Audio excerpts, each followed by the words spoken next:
My YouTube family, हम आपके लिए लेके आए हैं एक पौराणिक कथा, एक सुविचार, गुरु सदा हितकारी।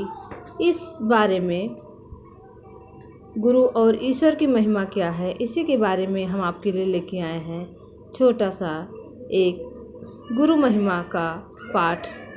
जो आपको अच्छा लगे तो प्लीज़ लाइक शेयर सब्सक्राइब करिएगा और कमेंट बॉक्स में गुरु और ईश्वर में आपको सबसे बड़ा कौन लगता है ये ज़रूर लिखिएगा। गुरु और ईश्वर में कोई फ़र्क नहीं है। गुरु महान है, अद्वितीय है, अर्थात उसका कोई मुकाबला नहीं है। तुम्हारा मन गुरु को पहचान नहीं पाएगा। बुद्धि से कोशिश करो तो समझ आ जाएगा। मन अगर अंधेरा हो तो गुरु को पाना मुश्किल होता है। जो तैरना नहीं जानता वो दूसरों को क्या बचा पाएगा। गुरु ज्ञान की मूर्ति है, उसे ज्ञान ही समझ पाएगा। ज्ञान के बिना गुरु का पाना कठिन है।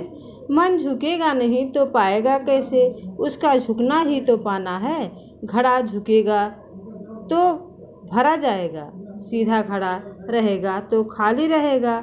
गुरु उपाय बताता है तो अपनाता है, वो स्वतंत्र होता है। स्वतंत्रता स्वयं नहीं मिल सकती, भव्य गहन है। नाव का होना जरूरी है, बिना रोटी की भूख नहीं मिटेगी। ध्यान रहे कि तुम शांति चाहते हो, किंतु वह तुम्हें मिल पाती क्योंकि तुम मन की कैद में हो।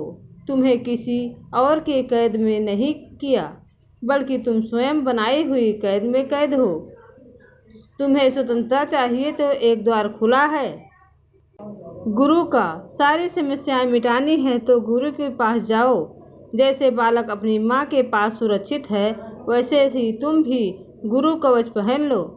ध्यान रहे कि गुरु माता पिता से बढ़कर है। माता पिता के 4 हाथ हैं, किंतु गुरु के अनंत हाथ हैं। तुम्हें 2-4 हाथ नहीं बचा पाएंगे। तुम्हें अनंतता की ज़रूरत है। अर्जुन का मोह हुआ तो कृष्ण के भीतर ले गए। सेना में अपने को देखकर उन्हें मोह हो गया। बाहरी मन परेशान हो गया कि ये सब क्या है, मुझे अपने संबंधियों को मारना पड़ेगा। जिन्होंने शास्त्र चलाना सीखा, आज उन्हें ही मारना होगा। कृष्ण उसे दूसरे द्वार से भीतर ले गए और उन्हें समझाया कि असलियत क्या है। बाहर का दृश्य देखकर तू डर गया, भीतर अंतःकरण में कोई सेना नहीं है, कोई मित्र, कोई संबंधी नहीं है। बस एक सबका साक्षी आत्मा बैठा है। ना युद्ध है, ना युद्ध का मैदान है, ना कोई मित्र है, ना कोई दुश्मन है, ना हर्ष है, ना विषाद है, ना सब तरफ सामत्व का सागर फैला हुआ है। जब जगत में भय लगे तो जगदीश्वर की शरण ले लेना। सारा भय, सारा मोह संसार में है। ये सारी खटपट बाहर है, ज्ञान के भीतर आ जाओ, सारी खटपट मिट जाएगी। भीतर शून्यता, गहन शांति है। वहाँ शत्रु व मित्र कोई नहीं है, वहाँ तुम हो और तुम्हारा परमात्मा है। कृष्ण ने अर्जुन को दिखाया कि सब जगह मैं हूँ, मेरे सिवाय कोई जगह खाली नहीं है। सारे संसार में परमात्मा भरा हुआ है। अर्जुन ने मोह में पड़कर संबंधियों को अपना मान लिया। कृष्ण ने उन्हें समझाया कि सारे शरीर नाशवान हैं, कोई शरीर किसी का मित्र नहीं है। एक दूर से दूसरे को अपना मानना भ्रम है। एक ना एक दिन सबका साथ छूटना है, सबका मरण निश्चित है। जिसको बचाना चाह रहा है उसका विनाश निकट है। कृष्ण बोले, मैं सब देख पा रहा हूँ, मेरे पास तीसरा नेत्र है। तुम सीमा में हो, मैं असीम हूँ। चोट शरीर को लगती है, आत्मा उससे अनंत परे है। प्रभु कृपा ते बंधन टूटे, गुरु प्रसाद नानक हऊ छूटे।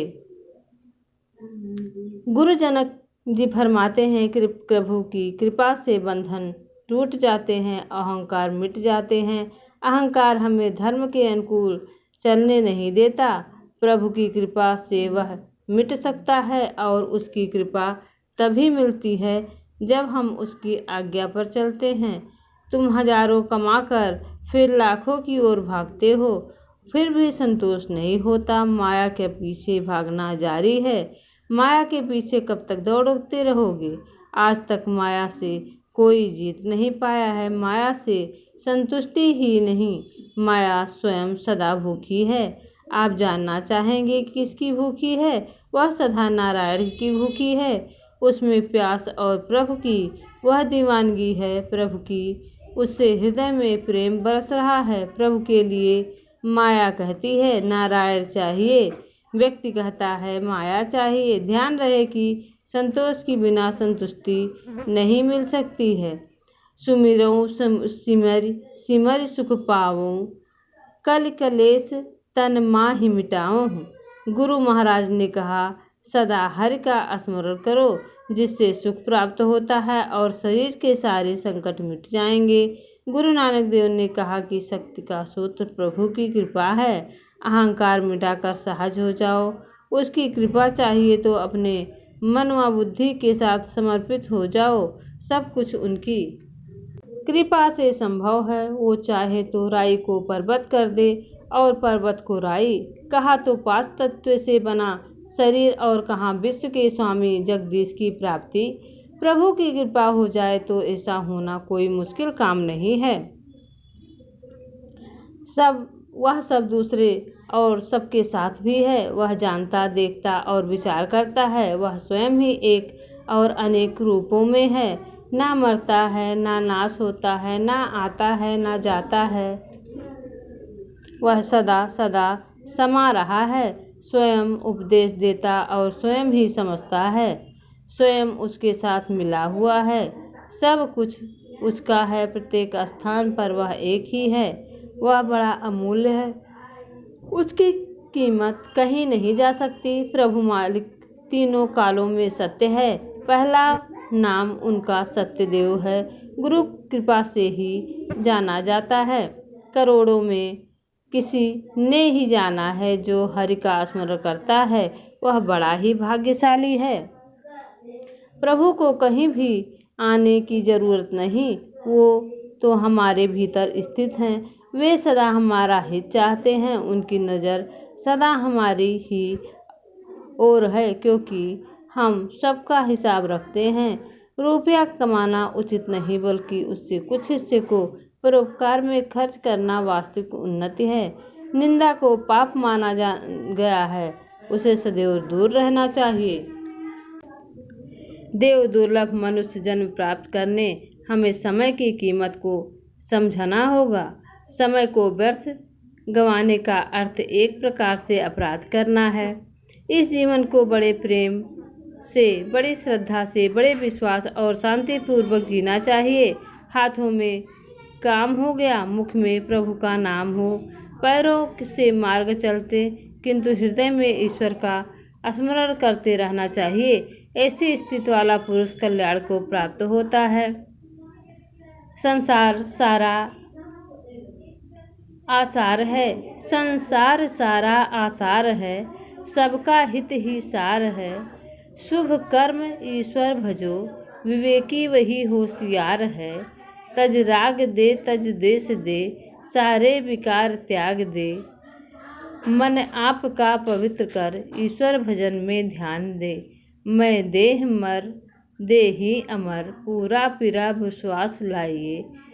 मत भय किसी को दीजिए, मत भय किसी से खाइए। आत्मा को सब में देखिए, भेद भ्रम का त्याग कीजिए। समत्व भाव से देखिए, प्रभु को सामने पाइए। ये था इस संस्मरण, इस ज्ञान की छोटी सी कविता।